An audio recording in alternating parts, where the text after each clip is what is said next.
Bueno, sin más preámbulos, vamos a dar paso a esta segunda mesa de hoy, aunque, como sabéis, ayer empezamos en estos debates y reflexiones que nos han traído aquí a este Congreso Internacional.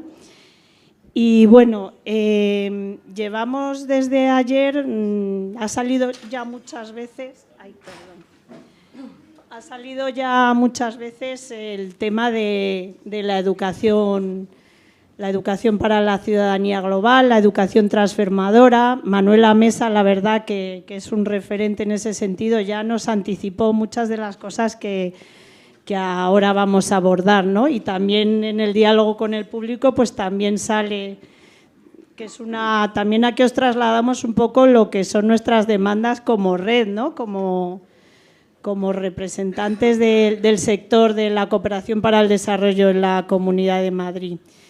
Y que es que queremos que esta educación para la ciudadanía global, la educación transformadora, tenga el papel que creemos que merece dentro de la política pública de cooperación de la Comunidad de Madrid.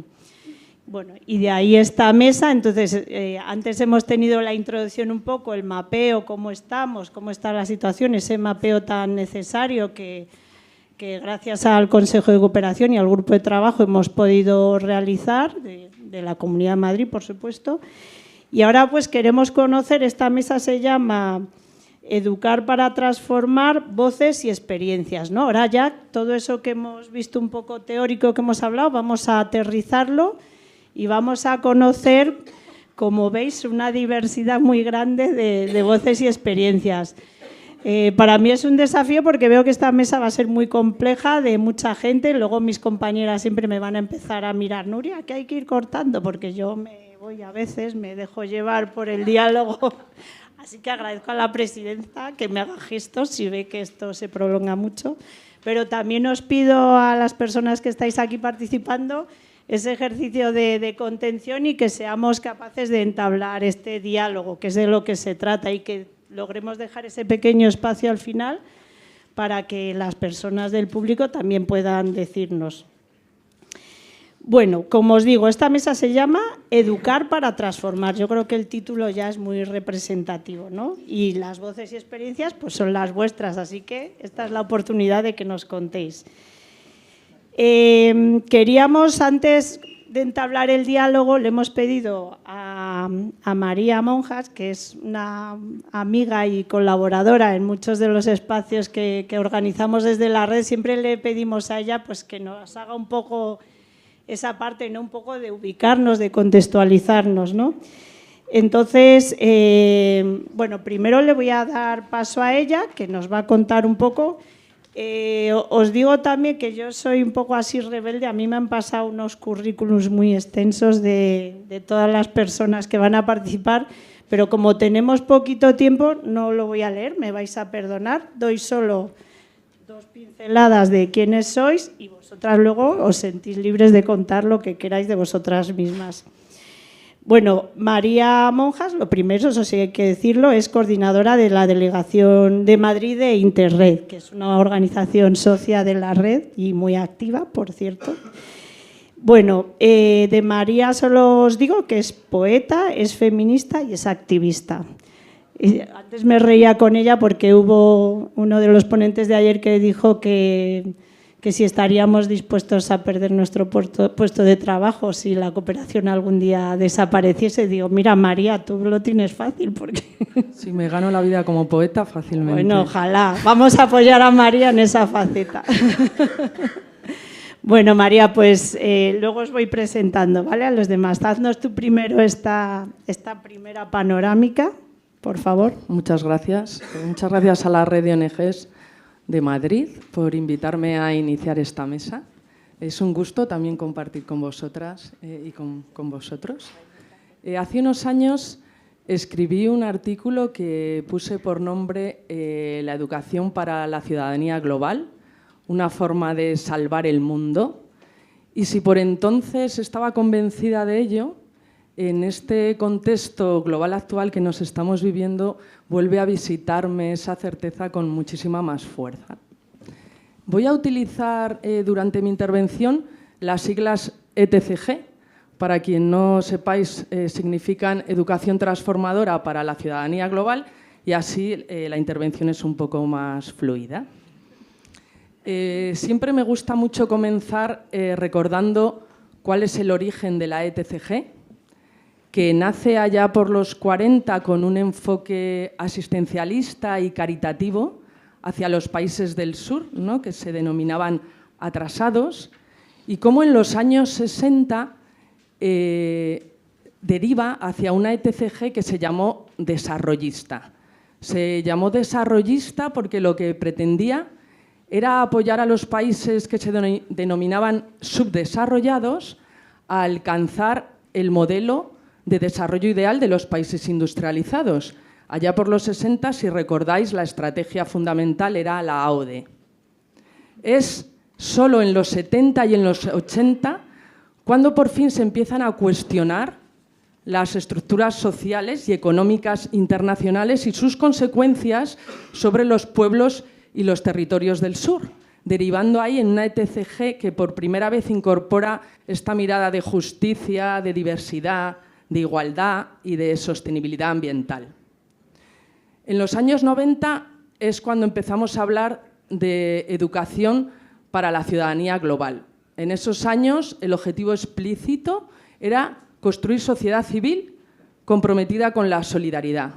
Y ahí lo que se hacía era dar pautas para la corresponsabilidad y la participación activa frente a las dinámicas globales, ¿no?, que generaban pobreza y desigualdad.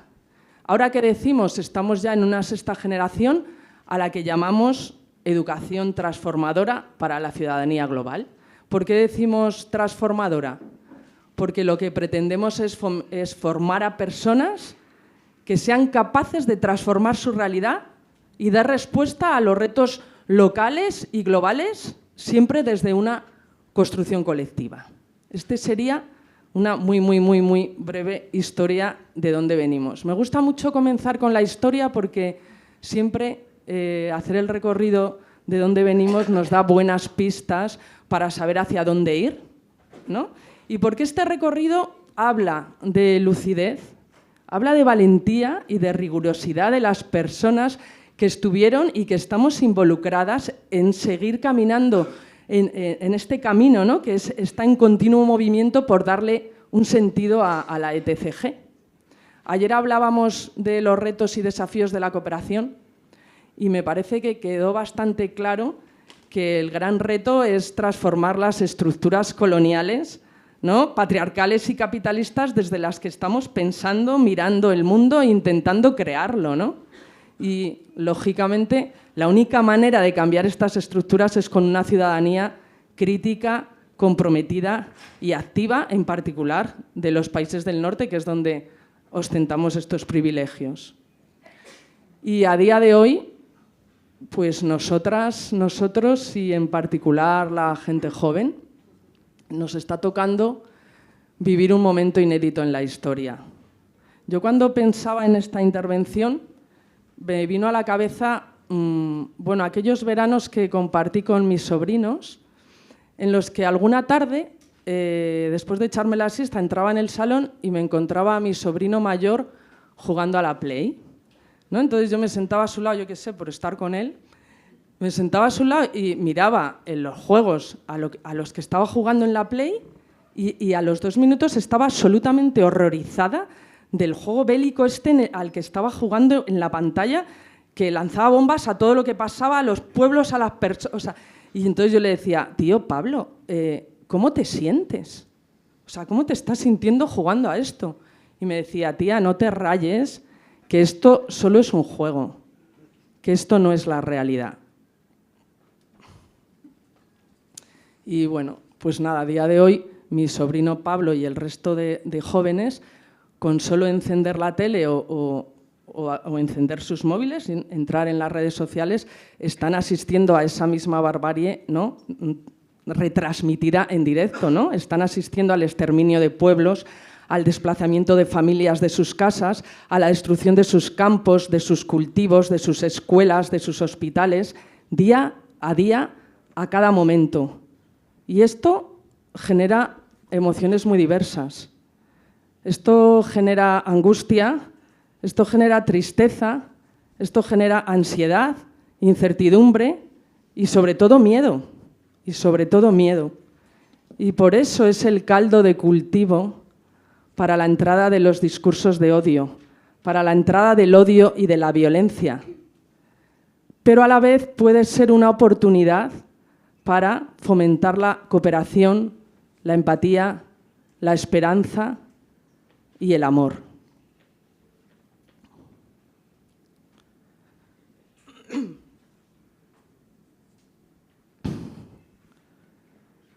Un segundo, que es que me emociono un poco con...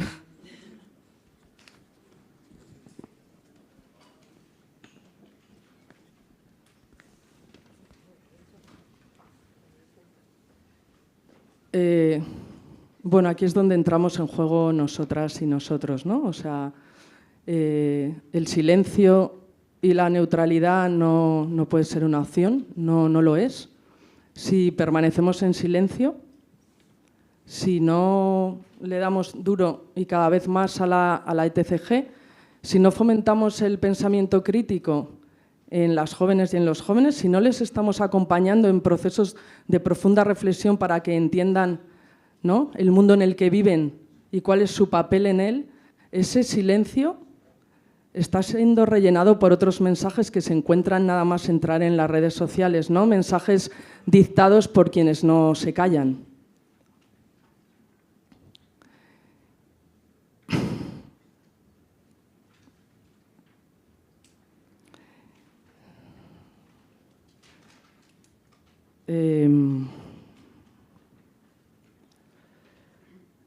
Entonces, estos mensajes que recibís la gente joven suelen ser mensajes, bueno, simples, sencillos, rápidos, que dan soluciones, ¿no?, como muy fáciles y que, bueno, muchas veces dan seguridad, ¿no? Incluso proporcionan sentido de pertenencia cuando el conocimiento, ¿no?, que se tiene del mundo es vago y difuso. Es mucho más fácil poner sobre la mesa o hablar de un chivo expiatorio al quien echar la culpa que analizar los problemas estructurales, ¿no? Si alguien me preguntara ahora, ¿no?, por qué para mí es importante, por qué creo que es importante la ETCG, yo le diría que, bueno, en un mundo donde crece la impunidad y donde se está normalizando la ley del más fuerte y del más dispuesto a usar la fuerza bruta, la gente joven tiene el derecho de entender que hay otras formas de estar y de habitar el mundo, ¿no? Tiene el derecho de entender que esta situación está suponiendo una conquista de mayor impunidad sobre todos los pueblos del mundo, incluidos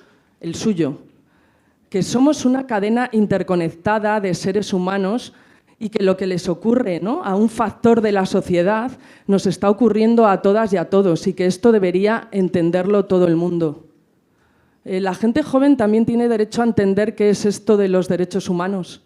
Tienen derecho a saber cuál es el origen del derecho internacional y tiene derecho a saber que el derecho internacional es una herramienta que está muy viva y dando pasos inéditos ahora mismo en las Cortes de La Haya. Y que vosotras, como ciudadanas y como ciudadanos, tenéis el derecho de exigir a vuestros gobiernos que cumplan el derecho internacional. Que los derechos humanos no son herramientas abstractas con las que cuando naces gozas, sino conquistas que han sido conquistadas y siguen siendo conquistadas día a día por la sociedad civil. Pensando en mi sobrino y en otros chicos varones, también creo que los jóvenes tienen derecho a crecer en un mundo en el que por fin se rompa el vínculo entre la masculinidad y la violencia. Tienen derecho a entender que no todo se juega en un único tablero, que es el de la militarización, que hay otros tableros, como es la política, como es la movilización ciudadana, como es la educación transformadora. Y que frente a la incitación al odio, a la violencia y a la exclusión de quienes son diferentes a nosotras y a nosotros, está la opción de mirarnos de cerca, está la empatía, está la opción de juntarnos para construir otras formas de cuidar la vida y de movilizarnos, ¿no? Y de hacerlo de una forma interconectada porque todo lo local es global y viceversa. La ETCG ha sido y sigue siendo un elemento fundamental que nos ha ayudado a sobrevivir y avanzar en épocas muy oscuras de la historia y, por supuesto, que tenemos que seguir practicándola y reivindicándola a día de hoy. En este momento, además de enormes retrocesos en derechos humanos y en libertades. Acabo con un concepto que ayer puso sobre la mesa Manuela Mesa, que me encantó, que el otro día escuché una frase que dice Angela Davis, que estos son tiempos en los que nos toca reivindicar la esperanza como disciplina. Me inspiró un montón esta frase, no desde la ignorancia, desde la inocencia e ingenuidad, sino desde la convicción de que es absolutamente necesario. Y es esto, ¿no? Bueno, cuando desde Interred acompañamos a jóvenes en procesos de educación transformadora, cuando les vemos cómo diseñan y lideran encuentros con mujeres mayores en los espacios de igualdad, en los centros de día de sus barrios, cuando observamos cómo dinamizan ferias por la igualdad o la sostenibilidad en sus colegios, en los patios de sus colegios para sus compañeras, o cuando observamos cómo pintan murales o se movilizan, ¿no?, en sus barrios para promover el buen trato, estamos promoviendo la esperanza como disciplina, ¿no?, como una forma de salvar el mundo. Muchas gracias.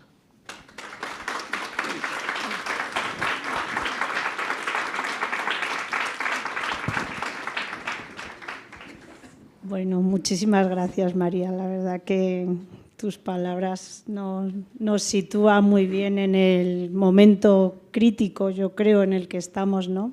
Y también en la importancia de esta educación para la ciudadanía global que venimos defendiendo estos 2 días, ¿no? Muchas gracias. Además, siempre nos emocionas mucho al hablar, así que te lo agradezco. Que no sean todo cosas teorías y que luego nos dicen que hablamos raro, el cooperante y tal. María habla desde los sentimientos también, ¿no?, y desde la conciencia crítica y se agradece. Bueno, pues os voy a presentar así de aquí para allá, ¿vale? Para que no, como decía ayer la compañera, no hay orden de prioridad, o sea, lo digo en el sentido en el que estáis sentadas, ¿no? Bueno, para hablarnos de estas voces y experiencias tenemos a varias personas que tienen una amplia experiencia, muchos conocimientos, pero yo voy a dar 2 pinceladas de cada una. Aquí a mi lado tengo a Irache González, que es responsable de Área de Incidencia y Educación para la Ciudadanía Global de ACNUR, del Comité Español. Bueno, pues como os digo, ella coordina el Área de Incidencia y Educación para la Ciudadanía Global. Tenéis varias delegaciones en todo el país, así que también antes hablamos de coordinación, haces ese esfuerzo también de coordinación desde las experiencias de los diferentes territorios, que eso es una cosa importante, ¿no? Esa riqueza, porque la educación para la ciudadanía global también tenemos esa diversidad de que desde cada territorio hacemos cosas diferentes, ¿no? Y trabajáis también especialmente en la universidad, así que eso también nos interesa dentro de esta juventud a la que queremos llegar. Sigue a continuación, tenemos a Consuelo. Las gafas porque a ver si voy a leer mal un nombre. Tenemos a Consuelo Winter. Ella es coordinadora de Migraciones e Interculturalidad en la Liga Española de la Educación, de la Liga Española de la Educación y la Cultura Popular. Bueno, también es politóloga, tiene máster, lleva muchos años trabajando en este sector, temas también de inclusión, de paz, ha trabajado también en Colombia. ¿Eres colombiana? Claro. Pues también nos interesan esas miradas, ¿no?, también de los países. Tenemos a Beatriz. También tenemos a Beatriz Lecumberri, que ella es periodista de Planeta Futuro, al que muchas personas de aquí conocéis, ¿no? Es una sección, bueno, no sé si llamarla sección, del periódico El País, que está especializado en temas de desarrollo sostenible. Ella lleva 3 años trabajando ahí, pero además de de trabajar actualmente en Planeta Futuro. Ha sido corresponsal en diferentes países, Brasil, Venezuela, Francia. Y bueno, lo que nos interesa también, ella ahora me preguntaba y decía, bueno, no sé, me siento un poco desubicada porque soy periodista, igual lo que yo vengo a contar no tiene mucho que ver con el resto, pero yo le he insistido que nos interesa mucho la mirada de los medios de comunicación, el papel de los medios de comunicación a los que os sentimos como aliados en esta causa, ¿no? Y porque también tenéis esa capacidad, ayer hablábamos de traducir, ¿no? De contar las realidades que a nosotras a veces nos cuesta, primero tener el alcance que tenéis un medio como puede ser El País, pero también de contarlo de una manera que llega mejor a un público más general, ¿no? Así que te agradecemos mucho que hayas venido y que nos des esa perspectiva también. Bueno, a continuación tenemos a Aurelio Suárez, que es profesor de FP en el Colegio Salesianos de Atocha. Bueno, él tiene mucha experiencia en labor educativa, es licenciado en psicopedagogía. Bueno, tiene mucha experiencia, pero sobre todo nos interesa esta parte, es otro de nuestros aliados de las organizaciones que desde los centros escolares nos permiten llegar de una manera pedagógica, didáctica, a quien viene a continuación, que son, nos hace especialmente ilusión que haya venido Ana, que ella es una alumna de Aurelio, del Colegio Salesiano, y también nuestro es como a veces decimos que no está muy bonito decirlo, el público al que queremos llegar, la gente joven, bueno, ya no es el público, ya es una alumna, es una persona que está también colaborando, ¿no? Participando de estos procesos que queremos impulsar desde las ONGs. Entonces, muchas gracias a todos. Os voy a lanzar una pregunta que me gustaría que vayáis respondiendo. Os pido, como os decía al principio, brevedad, porque somos muchas. Si ya me decía, tú córtame. Yo no quiero cortar a nadie, pero intentar, si veo que os pasáis de 5 minutos, os voy a hacer señales así para que cortéis, ¿no? Bueno, pero lo que se trata es que dialoguemos y luego demos espacio a que dialogue la gente.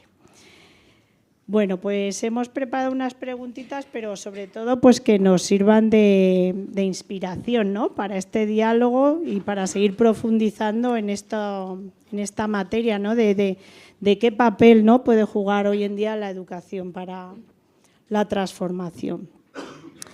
Bueno, ya se ha mencionado mucho y María ha puesto el foco en eso, ¿no? Que vivimos unos tiempos difíciles en los que hay un aumento de los discursos de odio, de la estigmatización, de la intolerancia. También hablábamos con Beatriz de mucha desinformación, ¿no?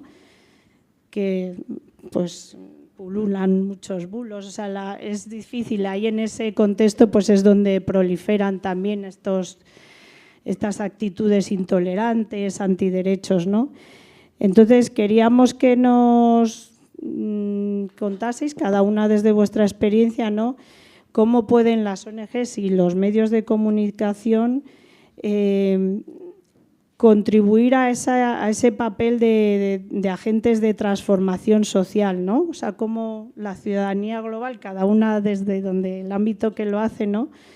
Cómo puede contribuir, ¿no? a combatir un poco este momento de auge de estos discursos de odio y de intolerancia, ¿no? Y también cómo veis vuestro papel dentro de cada una de vuestro ámbito de trabajo, cuál es vuestro papel y cómo veis, ¿no? Que puede ser ese proceso. Te dejo. Empiezo yo, qué nervios. Muchas gracias. Y buenos días y muchas gracias a todas y a todas las personas que os habéis acercado aquí. Cuando yo reflexionaba sobre esta pregunta, empezaba un poco pensando como este punto, ¿no? El contexto, ¿qué es exactamente lo que está pasando? Lo que está pasando es que tenemos marcos narrativos, sobre todo muy presentes en lo digital, que están muy basados en discursos de odio y estigmatización, que es como percibimos la realidad y y demás, y esto está impregnando también el espacio público y tal y como decía María, la juventud está siendo muy vulnerable o está en situación de mucha vulnerabilidad y de permeabilidad de este tipo de discursos. Aquí se están dando 3 dinámicas que a mí me parece importante empezar como señalándolas para luego ver un poco cómo respondemos ante ellas.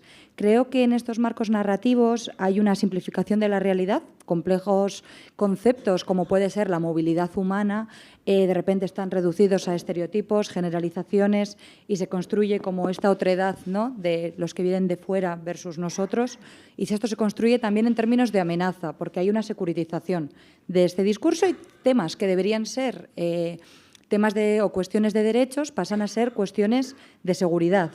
Esto abre la puerta también, como es una cuestión de seguridad, a justificar discriminaciones y exclusiones. Y esto se traduce en violaciones de derechos humanos de personas específicas. Es decir, que todo lo que es discursivo luego tiene un aterrizaje en la realidad y en las personas. No es un abstracto, sino que atraviesa la vida de personas y vulnera su libre acceso a derechos. Y además pasa una cosa, y es que la emoción domina la evidencia, que eso de que el dato mata relato, ya no, sino que estos discursos más xenófobos, pienso en términos, es verdad que de xenofobia, de formación profesional. Yo vengo del Comité Español del ACNUR y trabajamos por los derechos de las personas refugiadas, entonces como que a veces me voy a la xenofobia, pero en realidad se trata de discursos discriminatorios que no solo están en los ámbitos de migración y que apelan como a un miedo, a una identidad y los datos como que pasan a otro lugar. ¿Cómo revertimos este marco? Creo que es donde tenemos que poner un poco la atención y para eso la educación para la ciudadanía global es absolutamente imprescindible. Para la defensa de derechos humanos, ya lo decía María, se necesita una ciudadanía, ¿no? Una ciudadanía que es quien tiene la responsabilidad de empujar a los Estados y a las administraciones que de ellos emanan a que se cumplan estos derechos humanos, ¿no? Porque un derecho no existe si alguien no tiene una obligación de hacerlo cumplir. Y es ahí también donde entra de manera como muy clara la educación. Al final las aulas construyen ciudadanía y sobre todo me parece una cosa muy interesante que decías, María, que si la educación no es una mera transmisión de saberes, sino también de valores, cuando decimos que esto no va con nosotros y que no vamos a transmitir valores en la educación, estamos dejando un espacio vacío que también es transmitir ideas. Y es ahí donde entran los que sí que van a decir algo. Y creo que ahí eso es como muy clave. Entonces vemos un poco que la transmisión de valores viene un poco en la descripción del puesto del profesorado y seguro que luego Aurelio nos puede contar mucho más sobre eso. Y además también lo avala todo un marco internacional y una agenda internacional que desde hace muchos años ya nos va trayendo esto. La Agenda 2030, que seguro que muchas tenemos opiniones diversas alrededor de ella, pero que estamos de acuerdo que hoy en día es un acuerdo mínimo común, que por favor, por lo menos que eso se mantenga, ya se reconoce explícitamente, ¿no?, que la educación debe preparar a las personas para comprender los desafíos globales y actuar frente a ellos. Hay una meta. Hay un objetivo específico, el Objetivo de Desarrollo número 4, con una meta específica, el 4.7, que yo sé que toda la gente que trabajamos aquí muy en EPD, EPCG, EPTS, EPTCGS, ahí sé que estamos todas conocemos todas muy bien esta pequeña meta, que lo que dice es que los sistemas de educación tienen que promover conocimientos y habilidades para este desarrollo sostenible, que incluye también derechos humanos, igualdad de género, promoción de cultura y paz, diversidad cultural, ¿no? También en 2015, en el mismo año, en el Foro Mundial de la Educación, ya en la Declaración de Incheon también se vio que que la educación puede ser un motor de transformación social y el papel fundamental que tiene la ciudadanía para ello.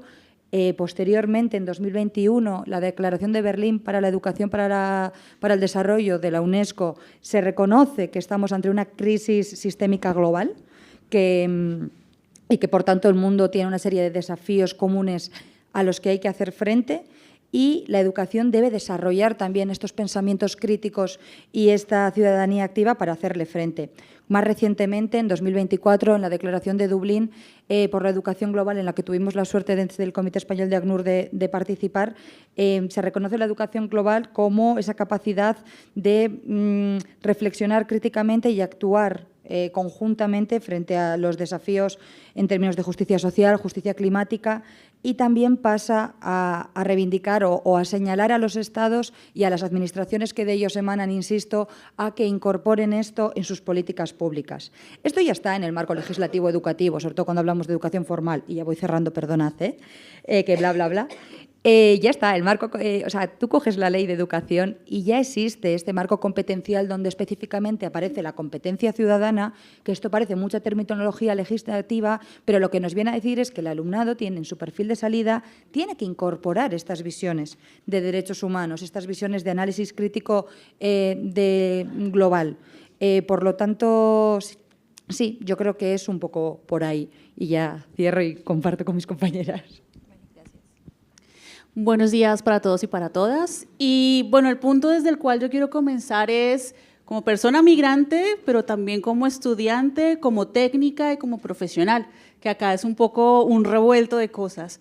Y quiero darles un punto de partida, que es julio del año anterior. Cuando llego a la Liga, porque ese es mi punto de llegada a la Liga, me encuentro con un área de interculturalidad y migración que está llena de acciones ligadas a la socialización, a la educación y a la transformación de la comunidad, lo cual para mí fue un excelente recibimiento, no solo porque me lleva hacia mis áreas de trabajo, sino porque también me muestra una realidad que quizás las personas migrantes no vemos tan de cerca. Entendemos las problemáticas porque las vivimos, pero no necesariamente observamos cómo se están buscando las soluciones. Y ahí ya yo estoy en la mitad de los mundos. En julio lo que sucedió fue el ataque xenófobo y racista en Torre Pacheco.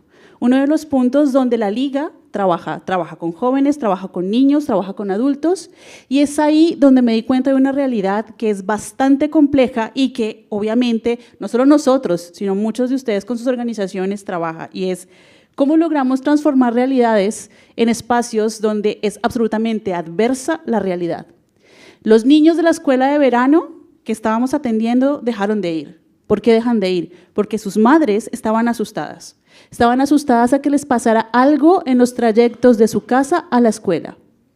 Unas actividades que normalmente no tienen ningún problema, que asisten los niños en el verano, se fueron hacia atrás. Pero las madres también dejaron de ir a las actividades que hacíamos en la escuela, porque les daba miedo salir solas si no tenían un pariente masculino que las protegiese. Pero ahí no termina. Las redes sociales comenzaron a hacer un bullying constante a mujeres españolas casadas con hombres de origen musulmán y no sé si puedo decir aquí la palabra, pero eran las follamoros. Ya la dije igual. En redes sociales, las follamoros. No me habían entendido, mejor lo hubiéramos dejado así. Y esto se volvió popular y se volvió un insulto. Y muchas mujeres se vieron afectadas por esto en las redes sociales y sigue estando ese bulo. Y no termina. De forma paralela, nosotros desde aquí, desde diferentes territorios, estamos trabajando en cómo lograr que los espacios digitales sean menos peligrosos, pero que también sean espacios de socialización y de educación. Y es allí donde tenemos que pensar realmente cómo logramos generar algún tipo de transformación en los ámbitos donde estar tras la sombra o donde no mostrar tu rostro puede ser lo más sencillo. ¿Cómo hacemos para que las personas sean responsables no solo de lo que dicen, sino de lo que hacen? Porque las redes te quitan un poco ese impacto de responsabilidad. Sí que claro, que si tú amenazas a alguien con tu nombre, pues te van a denunciar, como ha pasado hace poco con la periodista Elena Reynés, que ya comenzó a denunciar a todos aquellos que la han amenazado de muerte. Pero pensemos un poco más en un joven. ¿Realmente tiene este dispositivo para saber qué hacer con este tipo de acciones? Y es allí donde las experiencias que tenemos desde las organizaciones, en este caso desde la Liga, está ahí para lograr que estos pasos se den. Detectives contra el Odio, una de las acciones que hemos trabajado desde uno de los proyectos que particularmente yo más he querido desde que llegué, que no llevo tanto, que es Contra tu Odio, nuestros discursos, está muy ligado a todo esto de la educación para transformar. Nosotros no solamente lo vemos desde el espacio de la escuela, donde trabajamos muchísimo con aulas abiertas interculturales o con las casitas de niños o con todos los proyectos que tiene la Liga respecto a la educación, porque lo hacemos de una forma transversal e integral. Ya cuando me presentaron, yo no soy directamente del área de EPDG o EPDTS, bueno, cualquiera de las siglas. Yo soy del área de lo intercultural, pero desde donde estoy trabajamos con el aula. y aportamos a la construcción de una sociedad más amplia, donde este racismo, esta xenofobia, pero también la porofobia, que es algo que hemos estado dejando un poco de lado, que también es terrible, porque ahora que vengan los migrantes, ¿pero cuáles? ¿Los que antes tenían visa golden? Esas son cositas que no podemos dejar de lado en el discurso, pero bueno, nosotros trabajamos es para que realmente todos y todas hagamos parte de la construcción de una sociedad activa. Las migraciones son fenómenos históricos, no son ni de ayer ni de hace 10 años y han sido en 2 vías.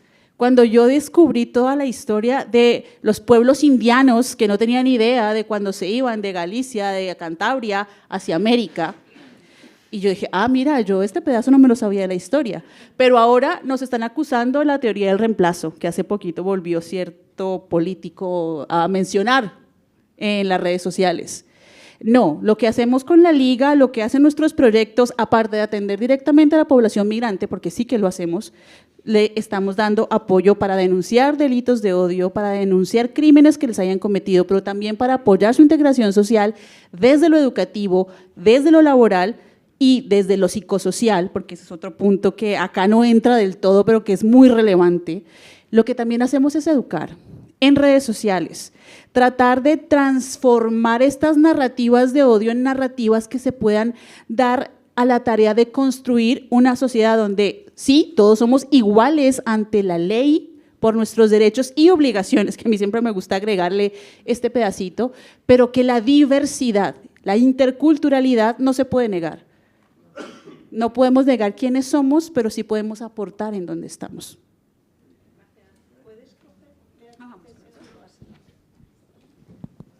Hola, ¿está bien? ¿Sí? Vale. Pues nada, buenas tardes, buenos días. Soy un poco la intrusa en esta reunión, pero siempre tiene que haber una, así que me ha tocado a mí. Gracias por habernos invitado. Estoy representando aquí a Planeta Futuro, que como bien has dicho, Nuria, es una sección que se dedica al desarrollo sostenible. Eso incluye lo que muchas veces nosotras llamamos muchas causas perdidas, sobre las que no es fácil informar, desde recortes en cooperación, cambio climático, derechos de las mujeres, desplazamientos masivos, enfermedades olvidadas. De todo eso informamos y para muchas de esas cosas contamos con vosotras y con vosotros, porque sois muchas veces fuente y muchas veces alerta de cosas que nosotras no podemos saber. Entonces, pues trabajamos mano a mano y son noticias que no son noticia, al mismo tiempo lo son. Ese es nuestro desafío diario. No son los breaking news que llamamos en el país. Rara vez son primera página y nuestra lucha diaria es que encontrar ese hueco y estar presentes bien arriba en nuestra página web diaria, porque nos jugamos mucho, es nuestro discurso en cada día en la redacción, nos jugamos mucho en todas estas realidades, de muchas de ellas depende nuestro futuro. Creer que vivimos en una burbuja es un grave error, entonces nosotras empezamos haciendo campaña en nuestra propia casa, ¿no? Decimos que si nuestras propias informaciones de Planeta Futuro no son consideradas importantes por nuestra propia redacción, pues evidentemente estamos dando la razón, ¿no? Nos están dando la razón cuando decimos que no son importantes, ¿no? Para contar todo esto, bueno, uno de nuestros principales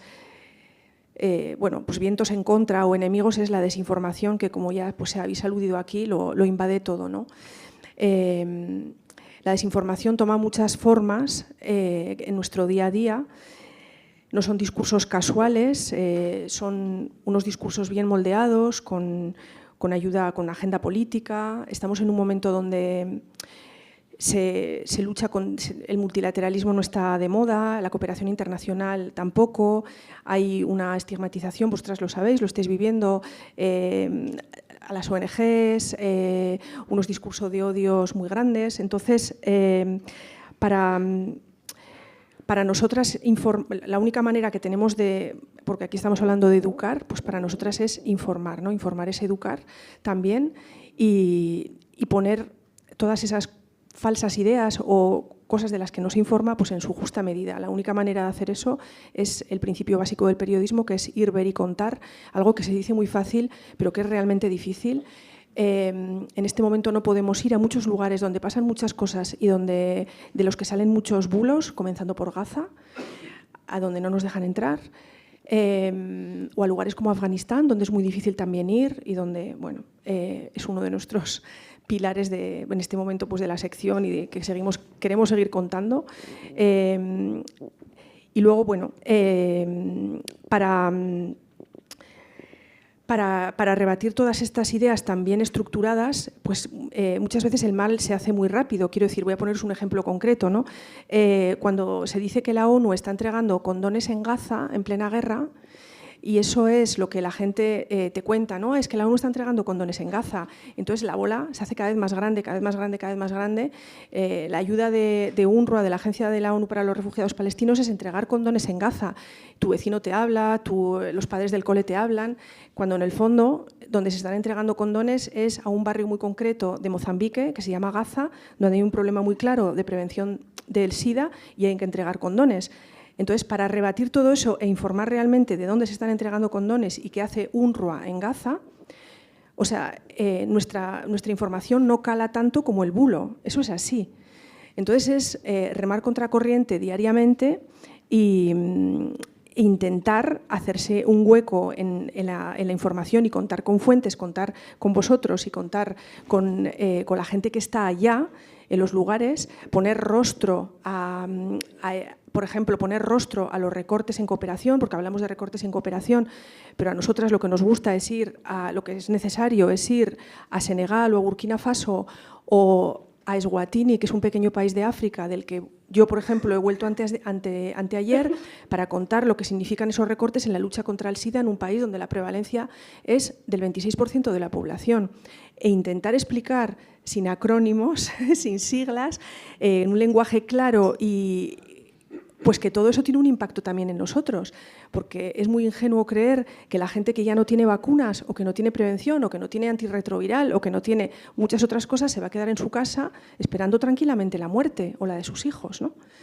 Entonces, bueno, esos son los desafíos diarios. Para educar también necesitamos nuevos formatos, porque probablemente la gente como Ana igual no lee El País en papel, o sí, no lo sé. Pero la gente joven no lee los periódicos y no lee nuestros artículos. Entonces, nuestro desafío también es crear nuevos formatos para contar todo eso. Hacer TikToks, hacer podcast, hacer vídeos muy cortitos verticales. Entonces, todo eso también nos supone formarnos diariamente para poder llegar a la gente muy joven y contar de manera paralela. Igual vosotros leéis el reportaje entero y gracias de verdad por leernos, pero hay que ser conscientes de que la gente que va a poder tener ese poder transformador dentro de 10, 20 años no está leyendo El País ni lo está comprando. Entonces hay que darles otras cosas. La desinformación se nutre con los TikToks y los mensajes cortitos en redes, pues nosotras también. Entonces los servicios de fact-check o de verificación también pasan por ahí y la información pura y dura también, que es nuestro desafío, contar cosas tan complicadas pues en un vídeo de 30 segundos o de 45, ¿no? Es un desafío. Bueno, igual paro y luego ya seguimos. Venga, gracias. Bueno, a ver, yo voy a plantear las cosas desde la parte pedagógica, ¿no? De un proyecto que está en marcha de educación para la ciudadanía, para educación global y todos estos términos donde la palabra clave es educar para. Vale, entonces, así a modo de frase de hashtag, sí es posible educar para la ciudadanía, vale. Sí es posible, sí es necesario y sí es importante. ¿Por qué? Porque por todo lo que estáis contando, pues vivimos un mundo complejo y complicado y yo creo que es muy importante ir cultivando y generando mentes abiertas, mentes con conciencia social, mentes con sensibilidad, que sepan analizar todo este batiburrillo de noticias contradictorias y fake news con una capacidad crítica, con cierta distancia y con cierta amabilidad, sin desazonarse ni deprimirse, porque si vemos las noticias el mundo está terrible. Entonces, manteniendo esa calma también que te da estar en la parte adecuada de la historia, que es minoritaria, yo creo que hay que educar en eso. Vale, una mente educada, abierta, sensible, con conciencia, no se improvisa a partir de los 18 años. 18 años, mayoría de edad, y por defecto te vienen todas esas conciencias sociales, ambientales, feministas, no vienen. Entonces, eso hay que educarlo, eso se educa, y hay que educarlo desde ya pequeñitos, preguntando cómo te sentirías tú si a ti te pasara eso, ¿no? Entonces, si empezamos a educar desde la empatía, pensando en el otro, no solamente en mis intereses y necesidades, pues llegamos a tener un adulto o un semiadulto o un adolescente que tiene conciencia social, que tiene conciencia crítica, que tiene mirada abierta, que tiene todo lo que estamos deseando. Pero tenemos que ser conscientes que es una parte minoritaria. Tenemos que educar a posicionarnos en la parte minoritaria de la sociedad. Y ya está, y no pasa nada, con esa conciencia de que estamos en el lado correcto. El lado correcto es la defensa de mis derechos, que es importante, pero también la defensa de los derechos de los demás. Entonces, el trabajo también empieza por uno mismo, creo yo. Entonces, hay que educar a ser agentes de cambio, y el cambio empieza por uno mismo. Yo con mis prejuicios, yo con mis complejos, yo con mis miedos. Entonces, si yo soy agente, me educo en ser agente de cambio primero conmigo mismo, puedo empatizar y ayudar a los demás. Entonces, sí es posible, sí es necesario y sí es importante. ¿Y eso cómo se hace? Bueno, pues en este caso nuestra experiencia es en un ciclo de integración social en Salesianos Atocha. Bueno, porque lo ha permitido. Entonces, Salesianos Atocha tiene todos los ciclos industriales clásicos y de repente dice, ¿planteamos servicios sociocomunitarios? Sí. Entonces fue un impacto, es decir, ¿qué hacen estos aquí? ¿Qué van a ser educadores? Estos mecánicos, eléctricos y cuánto. Y estos van a ser educadores, y mayoritariamente chicas, pues es la realidad social. Cada vez más chicos, ¿vale? Lo cual está también muy bien. Entonces, Salesianos Atocha lo permite, ciclo de integración social, perfecto. Entonces ahí ya tenemos una plataforma. En esa plataforma la Comunidad de Madrid también permite unos módulos optativos, lo elige el centro, para ellos obligatorios. Entonces decimos, bueno, pues metemos el módulo de intervención socioeducativa en cooperación internacional. Eso es una opción específica de Salesianos Atocha. Otros meten otros módulos. Entonces ya tenemos una plataforma ahí. Vale, entonces durante el año vamos viendo esto, trabajándolo con ellos. Y además se juntan varias instituciones, es posible la coordinación de instituciones. Entonces, Salesianos Atocha, la Comunidad de Madrid permite, Jóvenes y Desarrollos, que es la ONG que está ahí, les llamamos, entramos en colaboración, hacemos un proyecto conjunto, vienen y entonces de una forma dinámica, participativa, lúdica, metodológica, también dando contenidos porque son necesarios. Entonces hay una colaboración entre Jóvenes y Desarrollos, Salesianos Atocha, y detrás de Jóvenes y Desarrollo también están Misiones Salesianas, entonces, que tiene una tradición muy grande de todo ese recorrido de educar, también pensar en otros contextos, ¿no? Porque en definitiva la ventaja que tenemos es que ha confluido, o se ha llegado a confluir una coordinación que al final se traduce en una plataforma educativa, ¿vale? Y desde ahí pues intentamos educar en educación para la ciudadanía y todo eso. Entonces sí es posible y sí es real. Antes hablaba del impacto, entonces yo desde mi experiencia el impacto, claro, en el ámbito que yo me muevo, yo veo que hay muchos jóvenes que pues vienen de sus mundos, de sus burbujas, yo, mis amigos, mi pareja y mi trabajo, y de repente empiezan a pensar en más grande, ¿no? Porque todos venimos de mi casa, pero después ya conozco mi barrio, conozco mi comunidad y conozco el mundo, si formamos parte de una aldea global. Y ahora es mucho más fácil tener conciencia de eso, ¿no? Hace muchos años no, porque ahora coges el avión y es mucho más fácil viajar. Pero es recorrer el mundo, pero con una conciencia crítica y con una cierta conciencia de compromiso. Yo puedo ir a un país, me encierro en un todo incluido con la pulserita y no salgo de allí. No conozco la realidad social, no me sensibilizo con una realidad social y tampoco me voy a comprometer con una realidad social. Entonces, sí es posible, sí es real y sí es importante.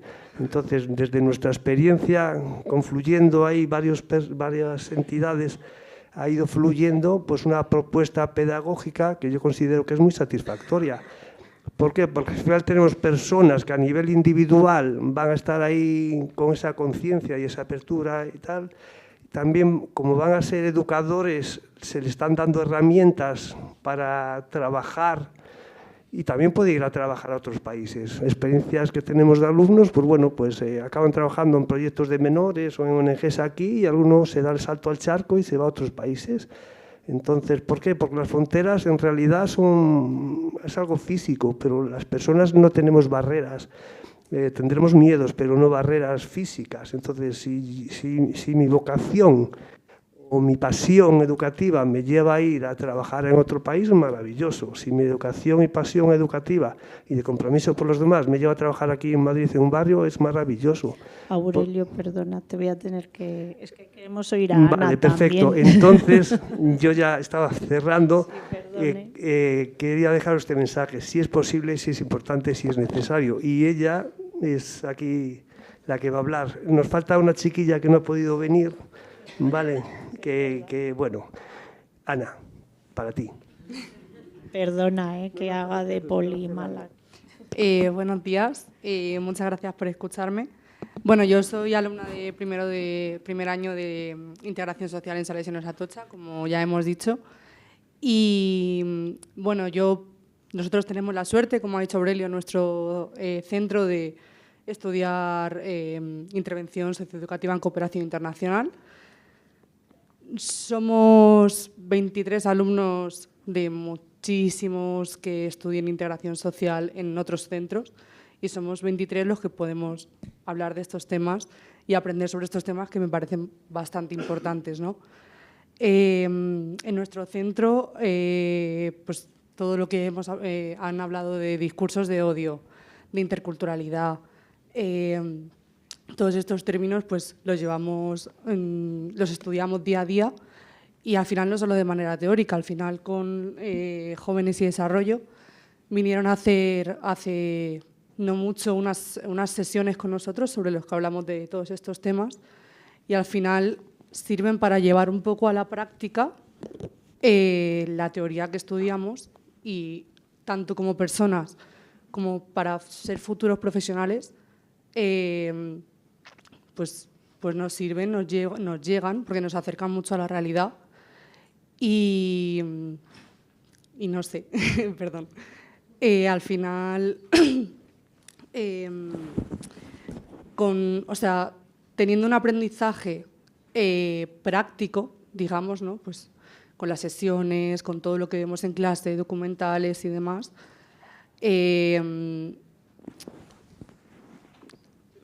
perdón. Eso hace que podamos llegar a ser más conscientes de todo lo que pasa en el mundo, de todas las realidades y contextos diferentes que nos rodean.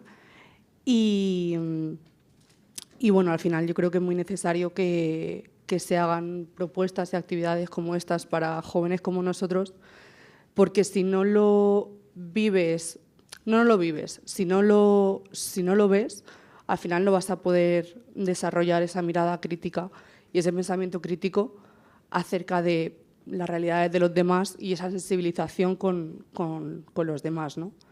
Así que la verdad que tenemos bastante suerte y Aurelio nos enseña muy bien todas estas cosas. Jóvenes y Desarrollo también, sus sesiones nos ayudaron mucho para conocer muchos más términos. Y bueno, no sé, me gustaría que quizá no solo se hicieran este tipo de proyectos con personas que estudiamos integración social, porque como bien ha dicho Aurelio, nosotros somos un centro de muchísimos que hay y, por ejemplo, dentro de nuestro centro somos los únicos que vamos a ser educadores, los demás van a ser mecánicos, ingenieros y demás, y quizá con ese tipo de perfiles también se puedan hacer proyectos como estos, porque también es necesario, ¿no?, que esas personas, nosotros ya lo llevamos, ¿no?, estudiando integración social en muchas asignaturas, vemos todas estas cosas, pero los demás no. Y creo que también es necesario que los demás alumnos de otros grados, universidades o colegios, desde primaria también, que vean este tipo de cosas y se estudien y se hablen, porque al final Si los únicos que vemos estas cosas somos los que vamos a ser futuros educadores, pues bueno, está bien, pero todo el mundo necesita saber de esto, yo creo. Muchas gracias. ¿Querías puntualizar algo, Aurelio? Quería puntualizar que los alumnos de integración social después también sensibilizan a los otros alumnos de FP con actividades puntuales o en el teatro y también se traslada a ellos. Es verdad. María, ¿quieres decir tú ¿Un minutillo? algo? Un minutillo. Nada más. Un medio, venga. Medio, venga. No, para responder al tema de discursos de odio, ¿no? Desde Interred llevamos años intentando abordar esta temática, como otras muchas ONGs, y bueno, como que por estrategia, por aprendizajes, ¿no? Que llevamos en terreno. Sí, claro que es importante, ¿no? Identificar discursos y manipulación en redes para que la gente joven sepa que nos están manipulando y cómo, y poder no seguir los ciclos. Pero bueno, lo que hemos aprendido, que creo que lo hemos aprendido todas las ONGs, es que el foco hay que ponerlo en recuperar y crear narrativas alternativas frente a estos discursos de odio. O sea, el enemigo ni agua, no vamos a nombrar nada del odio, no lo vamos a nombrar, no vamos a entrar en el aula y la palabra odio no aparece en nuestras estrategias. Nosotras ponemos sobre la mesa otras formas de estar, de convivir, de construir, ¿no? Y es poner sobre la mesa, es la batalla cultural. No vamos a hablar del héroe individual, vamos a hablar de lo colectivo. No voy a hablar de distopía, yo te voy a hablar de qué utopías conseguimos. No voy a hablar de exclusión, voy a celebrar la diversidad. No voy a hablar de caritatividad, asistencialismo, voy a hablar de lo importante de lo procomún, ¿no? Y esto por un lado, pero por otro, desde luego que hay que hacer participación activa, que las chicas y chicos elijan dónde quieren actuar en sus barrios con esto que están aprendiendo. Ejemplo, nos imaginamos un mundo, un presente, ya no tanto futuro, apostamos radicalmente por el presente porque el futuro es más complejo. Nosotras hemos elegido que queremos que en nuestro barrio haya vivienda digna. ¿Cómo lo hacemos? Pues vamos al centro juvenil del barrio, invitamos al sindicato de inquilinas y montamos una acción. No es como reflexión crítica, participación activa e incidencia en el entorno. Esto es lo que estamos viendo que motiva mogollón a la gente joven y era por un poco. Bueno, Gracias. pues genial, María, porque me das pie a la pregunta que os voy a lanzar así, ya respondéis como queráis, que es justamente qué iniciativas, o sea, qué herramientas o enfoques os están resultando más efectivos, más útiles para hacer llegar esta idea de educación para la ciudadanía o este modelo alternativo, ¿no? de educación, ¿no? ¿Qué herramientas o qué enfoques usáis que os están resultando más efectivos en vuestro trabajo, en vuestras experiencias? Responder quien queráis, ahora os dejo. Si Bueno, nosotros estamos trabajando lo que se podría llamar educomunicación aplicada. Estamos trabajando mucho en redes sociales, estamos fortaleciendo nuestro espacio en términos de construir desde los perfiles, desde el perfil de la Liga, un espacio de transformación, de educación para transformar. Nosotros, como estamos en territorio, nuestras acciones están sentadas en el territorio, evidentemente las dinámicas en aula son desarrolladas desde una perspectiva intercultural y de diversidad, y esto nos ayuda muchísimo para poder acercarnos a la población. Sin embargo, entre nuestro esfuerzo grande, que es el de combatir los discursos, el de generar herramientas y mecanismos para que los jóvenes también puedan, desde sus cuentas, desde su visión, dar una nueva narrativa. Y ahí destacamos el trabajo que hacemos con unos proyectos como el proyecto de Ready, donde está para jóvenes, para adolescentes, para que entiendan qué es lo que está allí y que puedan responder, y no me refiero a el enganche que se puede tener en la red de discutir con el que no dialoga, solo con el que postea cosas, sino que construyan comunicación desde sus perfiles también. Y desde los proyectos del área de interculturalidad sí que estamos construyendo contenidos de carácter educativo y que son de libre acceso. Por ejemplo, como les decía, la página de Detectives de Odio, que se ha creado para adolescentes y jóvenes y que puedan identificar cómo es un bulo, qué es un bulo y qué hacer contra un bulo. Y ya también para los equipos, para las organizaciones con diferentes profesionales que también quieran aplicar un poco esto, tenemos secciones de videos cortos educativos como píldoras. Usamos la red como una herramienta más en la transversalidad de nuestra estrategia educativa desde una perspectiva intercultural.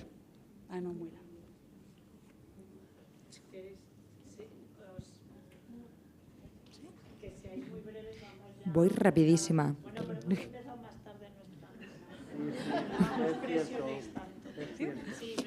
Voy como...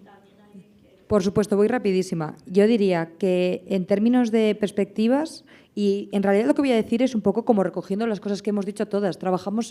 Pensamos global, actuamos local, porque el enfoque global-local lo tenemos todas transversalizado, entendemos que los desafíos son comunes, aunque tengan aterrizajes diferenciados según las realidades, y que existen problemas estructurales que nos atraviesan a todas, ¿no? Entonces, yo creo que esa es una de las perspectivas. Y otra, desde luego, las narrativas transformadoras, que no me voy a detener mucho porque creo que María nos ha dado una clase magistral de cuáles son las claves de estas narrativas. Y esto tiene que estar transversalizado en metodologías que funcionen. ¿Y qué funciona? En la experiencia del Comité Español de ACNUR tenemos muchos proyectos en todo el territorio estatal y yo quiero destacar como dos específicamente. Uno, aprendizajes experienciales. Muchísimas gracias. Porque está visto que cuando las personas interactúan con la diversidad, eso genera un impacto mayor. Entonces, participación, en nuestro caso, de personas refugiadas o exiliadas, pero también titulares de derechos transversalmente en las actividades es imprescindible. No podemos ir a hablar de la gente sin la gente. Y ahí, como destaco un par de iniciativas específicas que tenemos que son muy interesantes y han funcionado muy bien. Una, en el marco de la campaña de ¿Cuál es tu refugio?, unas listening parties en la Universidad de Las Palmas de Gran Canaria, donde personas refugiadas compartían su música o canciones que habían atravesado sus vivencias, en este caso de desplazamiento forzado, con público universitario y las contextualizaban. Entonces, es un poco como hablar con la chavalería de lo que a la chavalería le interesa, pero no. Otro que también es muy bonito, que son los paseos conscientes que se han implementado en la Comunidad Valenciana, específicamente en la ciudad de Valencia, donde personas refugiadas, digamos, eran quienes hacían de guía por su propia ciudad, revisitando la ciudad desde su mirada, ¿no? Y cosas que para nosotros igual nos dan igual, de repente este lugar para una persona por otra vivencia específica, y más cuando esta es una sociedad acogida, tiene un impacto o tiene un significado totalmente distinto. Y luego, otra de las metodologías que para mí es súper necesaria sería la autogestión.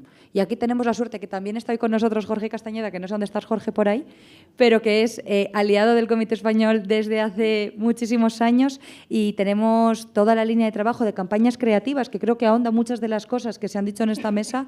Son proyectos en el que voluntarios universitarios, que en la crisis de participación actual que tenemos las ONGs, que es otro temazo, por cierto, que sean voluntarios y quieran participar nace porque son iniciativas de autogestión, donde les formamos en estas narrativas transformadoras, en qué sí funciona, en que hablemos desde el humor, hablemos con narrativas sustitutivas, que no caigamos en reaccionar.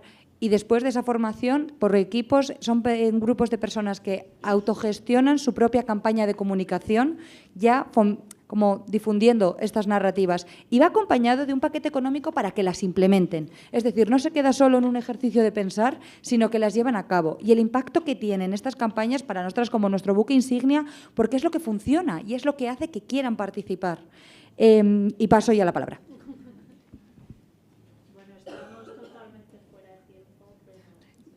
Bueno, rápidamente, a ver, pues yo hablaría de lo que supone tener impacto en el periodismo, ¿no? Para nosotras está clarísimo que para tener lo que nosotras llamamos periodismo de soluciones, es decir, que pase algo después de informar, es esencial, un poco lo que os decía antes, bajar a lo concreto. No podemos hablar de cosas etéreas, hay que poner un rostro, hay que escuchar voces muy concretas en los reportajes y en las noticias para crear esa sensibilidad, para interpelar al lector y que pase algo. Nosotras estamos intentando, lo que os decía también, los nuevos formatos para llegar a un público que no llega al periódico tradicional. Estamos intentando también ir, por ejemplo, a centros educativos, a las universidades donde nos llaman para contar lo que hacemos y para incentivar un poco ese deseo por saber y por leer, ¿no? Y por informarse.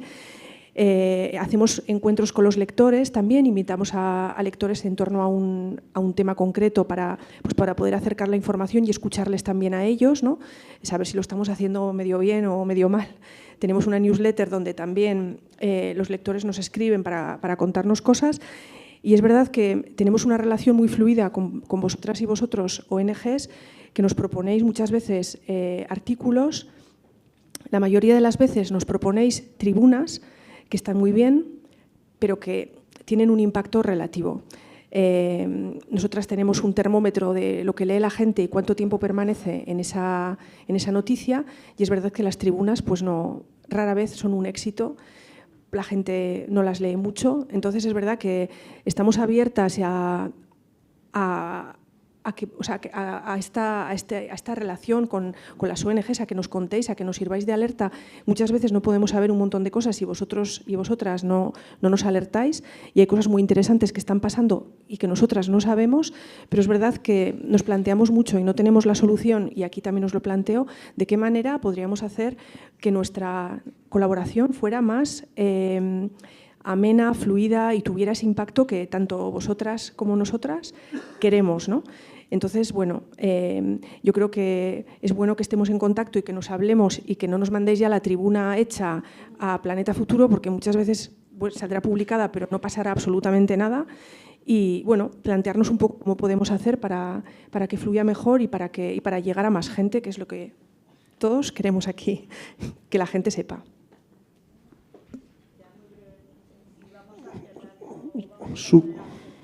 Súper breve. Metodologías activas, aprendizajes experienciales, análisis de casos. Son importantes los testimonios de gente comprometida que venga y cuente, porque hay una conexión directa y en esa línea de educar con empatía social y conciencia crítica. Si tienes la cabeza puesta ahí, van surgiendo posibilidades, o las vas encontrando o las vas buscando.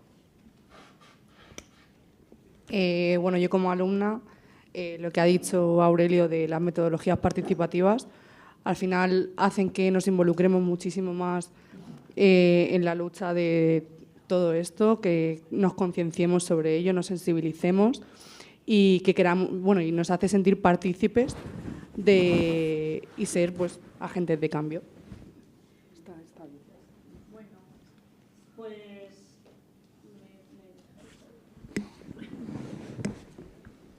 Bueno, pues muchas gracias. Perdonad también un poco por la premura, ya sabéis que los tiempos es nuestro punto débil. Gracias a María, Ana, Aurelio, Beatriz, Consuelo, Irache. Y no podemos hacer preguntas porque tenemos otra mesa a continuación, pero bueno, si luego cuando salgamos queréis preguntar, ya sabéis que bueno, es gente con mucha experiencia, muchos conocimientos, seguro que les encantará compartir. Y gracias.